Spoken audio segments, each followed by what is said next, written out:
কষ্ট দিচ্ছে সাবকনশিয়াস মাইন্ডে, মানে খুব যে সতর্কভাবে কনশিয়াস মাইন্ডে দেয় না, সাবকনশিয়াস মাইন্ডে, তখনই আমি ওগুলো যে বললাম যেগুলো চিন্তা করাগুলো নিয়ে ভাবনা বন্ধ করে দিলাম। বাহ, আপনি এই যে এত বড় একজন সফল মানুষ, এর মধ্যে আপনার ব্যর্থতা কোথায় ছিল? সব মানুষের থাকে, বললাম না যে আমরা তো সামাজিক জীব। শুধু যে আমি, হ্যাঁ আল্লাহর রহমতে আলহামদুলিল্লাহ আমার কেরিয়ারে আমি খুব সফল, আমার অর্জন অনেক, প্রাপ্তি অনেক। যদিও আমি সবসময় আমি ভীষণ সৃষ্টিকর্তা আল্লাহ মানি, এবং আমার মনে হয় যে আমার কাজ আমার জেনারেশনের কোয়ার্টিস্টের তুলনায় সবচেয়ে কম কাজ আমি করেছি, কিন্তু কি করে যেন আল্লাহর রহমতে সবচেয়ে ভালো কাজগুলো করেছি এবং স্বীকৃতি পেয়েছি সবচেয়ে বেশি। তো এই জন্যই বললাম, কিন্তু ওই কষ্টের জায়গাগুলো আমার এই জায়গাটা থেকে না, আমার কাজের জায়গা থেকে না, অন্য জায়গা থেকে। আমি অনেক স্লো কাজ করি, অনেক প্রস্তুতি নিয়ে কাজ করি, একটু সময় লাগে আমার। নাটক তো আসলে করি না প্রায় 6-7-8 বছর হয়ে গেল বোধহয়। শরতের জবাব দিয়ে ফিল্মে ফিরলাম 8 বছর পরে, আর লেখালেখি করতে পারিনি শরতের জবার জন্য, সুতরাং এবছর বইও নেই, নেক্সট ইয়ার চেষ্টা করব। আর একটা গান রেডি আছে, মিউজিক্যাল ফিল্ম, যেটার নাম হচ্ছে মরিচিকা মায়া। মিউজিক্যাল ফিল্ম বললাম কারণ ওটা ডিউরেশন মিউজিক ভিডিওর মতো না, বেশ বড়, প্রায় 8 মিনিট প্লাস। তো দেখি আপনাদের সামনে ওটা কবে আনতে পারি।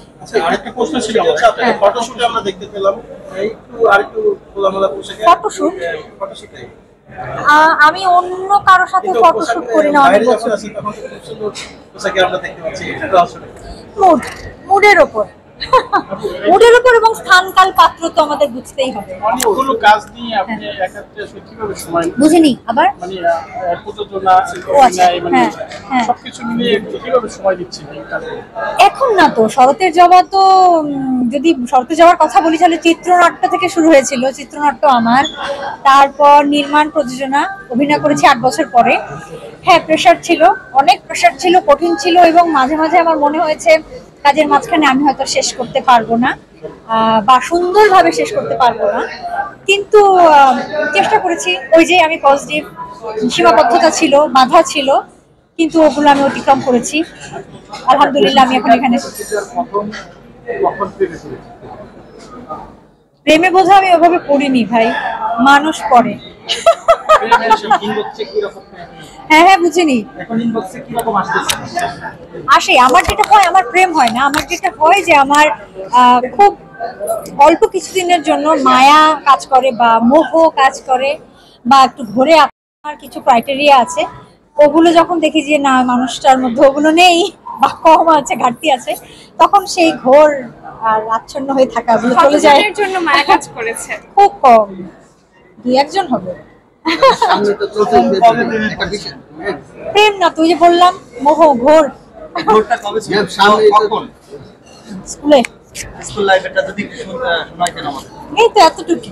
আচ্ছা আপু, প্রপোজটা কিভাবে সামনে তো 14 আপু প্রপোজটা কিভাবে ছিল? প্রপোজ করেছিল কিভাবে? ও তখনকার দিনে চিঠি ছিল। আচ্ছা আপু একটা কোশ্চেন, বড় একটা পুতুল দিয়েছিল প্রায় তখনকার সময় আমার সমান প্রায়, আর সাথে চিঠি ছিল, আরো কিছু গিফট ছিল, মনে নেই, ওটা 96 এর কথা। আচ্ছা আপু সে মানুষটা থেকে এখন মনে পড়ে ভালোবাসা?